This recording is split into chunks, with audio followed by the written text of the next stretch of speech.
এই যে জুলাই সনদটা কেন ঢুকাইতেছেন না সংবিধানে। উনি একটা কথা বলছেন যে ইন্ডেমনিটি একটা বিল পাস করছিল এই বঙ্গবন্ধু হত্যার পর, সেটা কিন্তু 1975 সালের 50 নং অধ্যাদেশ জারি করছিল, এটার বিচার আচার হবে না। 1979 সালের 9 জুলাই পঞ্চম সংশোধনীর মাধ্যমে এটা সংবিধানে সন্নিবেশিত, সংশোধনীর মাধ্যমে। আর সংবিধানে ঢুকানোর মানেটা আমি বুঝাই দিচ্ছি আপনাকে, তাতে ইতিহাস আসবে যে 71 সাল আমরা কেমনে পাইলাম। 71 সাল পর্যন্ত আমার সংবিধানে ঢুকানো আছে।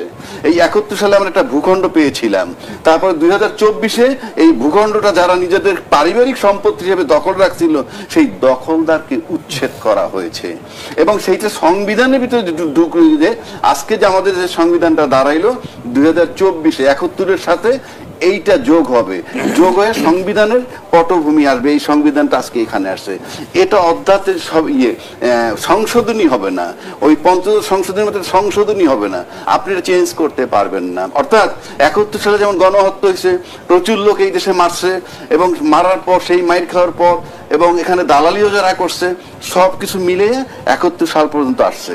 এখন 24 সাল পর্যন্ত সংবিধানে ঢুকাইতে হবে, এবং 24 সালে পর্যন্ত কি ঢুকবে, এই দেশের সংবিধানের দোহাই দিয়ে কি করছে, এই যে 153টা সিট বিনা বিচার মানে বিনা নির্বাচনে কেমনে নিছে, ব্যাংক তসরুপ কিভাবে করছে, আয়নাগর, বিচারবুদ্ধ হত্যা, শাপলা চত্বর, সেনাবাহিনী হত্যা, তার পরিপ্রেক্ষিতে এটা আসছে। এগুলো সব ঢুকতে হবে সংবিধানের মধ্যে।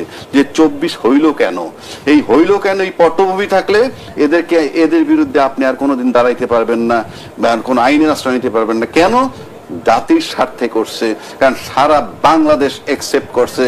যদি কারো বুকের পাঠা থাকে তাহলে দাঁড়িয়ে বলুক আমরা এটা একসেপ্ট করি নাই, এই যে জুলাই অভ্যুত্থান, আমরা অভ্যুত্থানটাকে একসেপ্ট করি নাই বিধায় আমরা সংবিধানে সংশোধন ঢুকাইতে চাই না, সেই কথাটা বলুক, সাহস থাকতে হবে।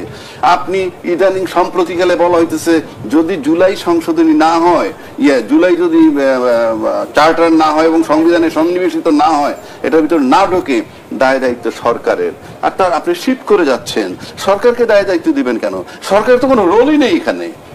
এটাকে আমাদেরকে অ্যাপ্রুভ করতে হবে, দেশের জনগণকে রিপ্রেজেন্ট করে রাজনীতিবিদরা তারা। এবং আমি বুকে হাত দিয়ে বলতে পারি যে দলগুলোর সাথে যে জনগণগুলা সম্পৃক্ত আছে তারা তাদের দলগুলার কথা বলতে পারে যে আমার দলের এই জনগণ এইটা চায়, কিন্তু আমরা যারা সাধারণ জনগণ আমরা জুলাইকে অ্যাপ্রুভ করি যদি এটার ভিতরে ঢোকে। সুতরাং আপনার সব রাজনৈতিক দল ঐক্যমত্য হইয়া আপনি জুলাইকে অ্যাপ্রুভাল দিতে হবে, অফকোর্স দিতে হবে, কারণ এটা তো ইতিহাস আমার। আপনি এটাকে অ্যাপ্রুভাল দিবেন।